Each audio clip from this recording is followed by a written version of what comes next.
അപ്പോൾ നെക്സ്റ്റ് നമ്മൾ ഡിസ്കസ് ചെയ്യുന്നത് ഒരു ചാർജ്ഡ് കപ്പാസിറ്ററിന്റെ എനർജി സ്റ്റോർഡ് ആണ്. Energy stored of a charge capacitor.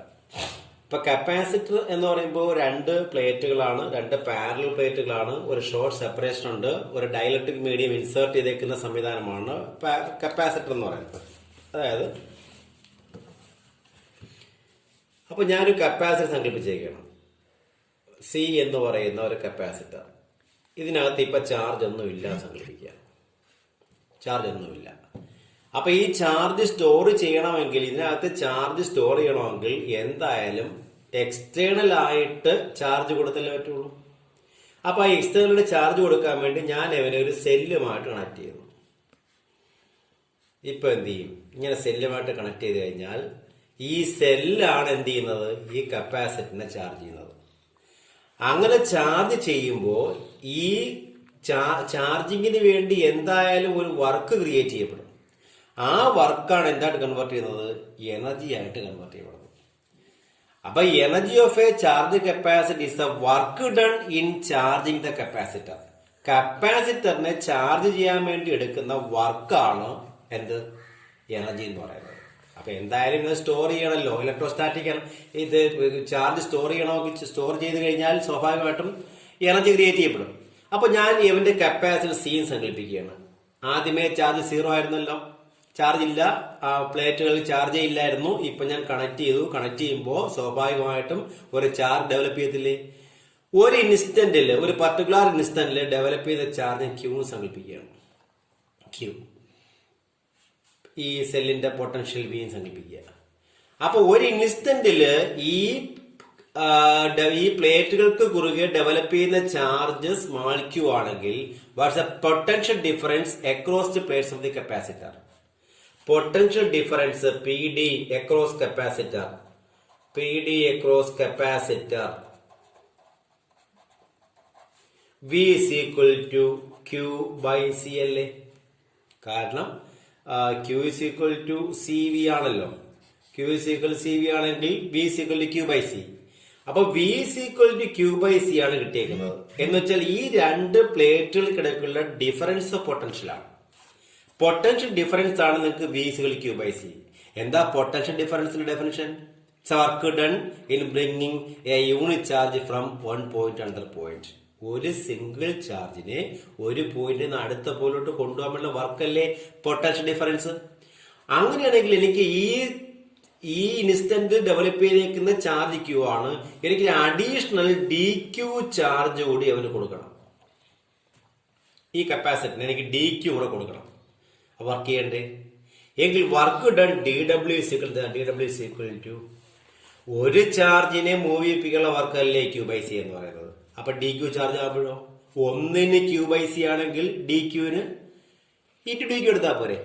അപ്പൊ എന്താ? Q by C into D Q എന്ന് കിട്ടി. അപ്പൊ work done, small work done D W is equal to Q by C D Q എന്ന് കിട്ടി. എനിക്ക് ചാർജ് ചെയ്തോണ്ടിരിക്കുകയാണ്, ഞാൻ ചാർജ് കൊടുത്തോണ്ടിരിക്കുകയാണ്, മാക്സിമത്തിലേക്ക് പോയിക്കൊണ്ടിരിക്കുകയാണ്. അപ്പൊ 0 ആണ് ഇനിഷ്യൽ ചാർജ്. എനിക്ക് 0 നിന്ന് ക്യാപിറ്റൽ ക്യൂ വരെ കൊണ്ടുപോകണം. അപ്പൊ 0 മുതൽ ക്യാപിറ്റൽ ക്യൂ വരെ കൊണ്ടുപോകുമ്പോൾ ചെയ്യുന്ന നെറ്റ് വർക്ക് എങ്ങനെ എഴുതാൻ പറ്റും? ഒരു ചെറിയ വർക്ക് ഡൺ ആണ് ഡി ഡബ്ല്യു എന്ന് പറയുന്നത്. ഒരു ഡി ക്യൂ എമൗണ്ട് ചാർജ് ഒരു സമയം കൊടുക്കാൻ വേണ്ട വർക്ക് ഡൺ ആണ് Q by C D Q എന്ന് പറയുന്നത്. അപ്പൊ എനിക്ക് 0 മുതൽ ഇനിഷ്യൽ പോയിന്റ് ആയ 0 മുതൽ ഒരു മാക്സിമം ചാർജ് ആയ ക്യൂ വരെ കൊണ്ടുപോകണമെങ്കിൽ നിങ്ങൾ എന്ത് ചെയ്യും? നെറ്റ് വർക്ക് ഡൺ കണ്ടുപിടിക്കാൻ. അപ്പൊ net work done W is equal to എന്ത് ചെയ്താം? ഇന്റഗ്രേറ്റ് ചെയ്താൽ പോരെ. എവിടെ മുതൽ? 0 മുതൽ ക്യൂ വരെ. 0 മുതൽ ക്യൂ വരെ Q by C D Q എന്ന് എഴുതാം. അതിനകത്ത് ക്യൂ കോൺസ്റ്റന്റ് അല്ലേ? സോറി, സി കോൺസ്റ്റന്റ് അല്ലേ? ചാർജ് അല്ലേ വേരിയബിള്? കപ്പാസിറ്റൻസ് കോൺസ്റ്റന്റ് ആണല്ലോ. അപ്പൊ സി പുറത്തെടുക്കാം. അപ്പൊ equal to 1 by C into integral 0 to Q Q D Q എന്ന് എഴുതാം. ഇനി ഇന്റഗ്രേറ്റ് ചെയ്തേ. എന്താ Q D Q integral? Integral of X D X എന്തുവാ? Integral of X D X എന്ന് പറയുന്നത് എക്സ് സ്ക്വയർ ബൈ 2 അല്ലേ? X raise to N D X. Integral X raise to N D X എന്ന് പറയുന്നത് X raise to N plus 1 by N plus 1 അല്ലേ? അങ്ങനെയാണെങ്കിൽ integral of X D X X square by 2. Similarly integral Q D Q എന്തായിരിക്കും? Q square by 2 അല്ലേ? Integral of Q D Q Q square by 2. ക്യൂവിന്റെ power 1 n1 n plus 1 1 plus 1 2 by 1 plus 1 2 Q square by 2. അപ്പൊ equal to എന്താ? Equal to 1 by C into Q square by 2 എന്ന് കിട്ടിയില്ലേ? Limit എവിടെ മുതൽ ഇടം വരെ? 0 മുതൽ ക്യൂ വരെ. അപ്പൊ ഈ സ്മാൾ ക്യൂ ചാർജ് ആണ് വേരി ചെയ്യുന്നത് എവിടെ മുതൽ? 0 ഇനിഷ്യൽ ചാർജ് 0 മുതൽ ഫൈനൽ ചാർജ് ക്യൂ വരെ വേരി ചെയ്യുന്നുണ്ട്. അപ്പൊ നിങ്ങൾ ലിമിറ്റ് കൊടുക്കുക. ലിമിറ്റ് കൊടുക്കുന്നത് എങ്ങനെയാ? ക്യൂ ആണ് വേരിയബിൾ, സ്മാൾ ക്യൂ ആണ് വേരിയബിൾ. ആ സ്മാൾ ക്യൂവിന്റെ വാല്യൂ 0 മുതൽ ക്യാപിറ്റൽ ക്യൂ വരെ. അപ്പൊ ആ സ്മാൾ ക്യൂവിന് അപ്പർ ലിമിറ്റ് കൊടുക്കുക, മൈനസ് ക്യൂവിന് ലോവർ ലിമിറ്റ് കൊടുക്കുക. Upper limit minus lower limit. അപ്പൊ 1 ബൈ സി ഇൻറ്റു എന്ത് എഴുതാം? 1 ബൈ സി ഇൻറ്റു സ്മാൾ ക്യൂവിന് ക്യാപിറ്റൽ ക്യൂ കൊടുക്കുമ്പോൾ Q square by 2. Okay, minus small ക്യൂവിന് 0 കൊടുക്കുമ്പോൾ 0 സ്ക്വയർ ബൈ 2 0 എന്ന് വെച്ചാൽ ആൻസർ ആയി work done W is equal to Q square by 2c എന്ന് കിട്ടി. ഈ വർക്ക് എന്തായിട്ട് കൺവേർട്ട് ചെയ്യണം? ഈ വർക്കാണ് എന്തായിട്ട് മാറുന്നത്? ഈ വർക്ക് ഡൺ ആണ് എനർജി ആയിട്ട് കൺവേർട്ട് ചെയ്യുന്നത്. therefore energy stored U is equal എന്ത് എഴുതാം? Energy stored U is equal to Q square by 2c എന്ന് എഴുതാം. അപ്പൊ എനർജി സ്റ്റോർഡിന്റെ ഇക്വേഷൻ ആയി equation Q square by 2c എന്ന് കിട്ടി. ഇനി ഇതിനെ നമ്മൾ വേറൊരു ഫോമിലോട്ട് എഴുതാൻ പോവാണ്. U is equal to energy U is equal to Q square by 2c എന്ന് കിട്ടി.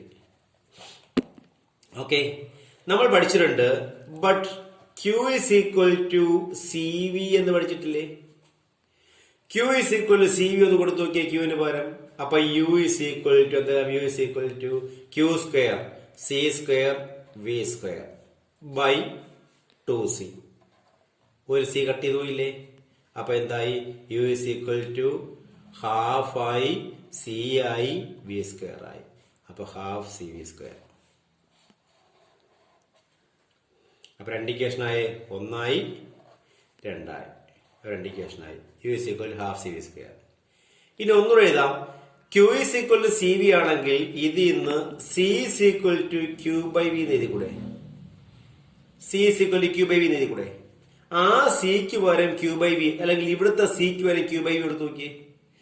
എവിടെ കൊടുത്താൽ മതി? ഒന്നുകിൽ ഈ സിയിൽ കൊടുക്കുക, അല്ലെങ്കിൽ ഈ സിയിൽ കൊടുക്കുക. അപ്പൊ U is equal to half into Q by V into V square എന്ന് വരത്തില്ലേ?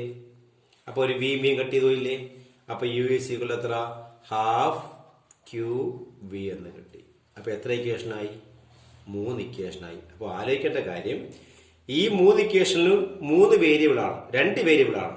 ഒന്ന് ക്യൂ സി, ഒന്ന് സി വി, ഒന്ന് ക്യൂ വി. അപ്പൊ ഏതാണോ പറഞ്ഞിരിക്കുന്നത് അതനുസരിച്ച് എനർജി മാറ്റിക്കൊള്ളണം. Energy is equal to half C V square half Q V half Q square by C. Half Q square by C, എല്ലാത്തിലും ഹാഫ് ഉണ്ട്. അപ്പൊ ഇതാണ് എനർജി സ്റ്റോർഡിന്റെ കപ്പാസിറ്റർ. അപ്പൊ കപ്പാസിറ്ററിൽ എനർജി സ്റ്റോർ ചെയ്യുന്നത് എങ്ങനെയെന്ന് വെച്ച് കഴിഞ്ഞാൽ, ഈ കപ്പാസിറ്ററിനെ ചാർജ് ചെയ്യണമെങ്കിൽ വർക്ക് കൊടുത്തേ പറ്റുള്ളൂ. ആ ചാർജിങ്ങിന് വേണ്ടി വരുന്ന വർക്കാണ് എന്തായിട്ട് കൺവേർട്ട് ചെയ്യുന്നത്? എനർജി ആയിട്ട് കൺവേർട്ട് ചെയ്യുന്നത്.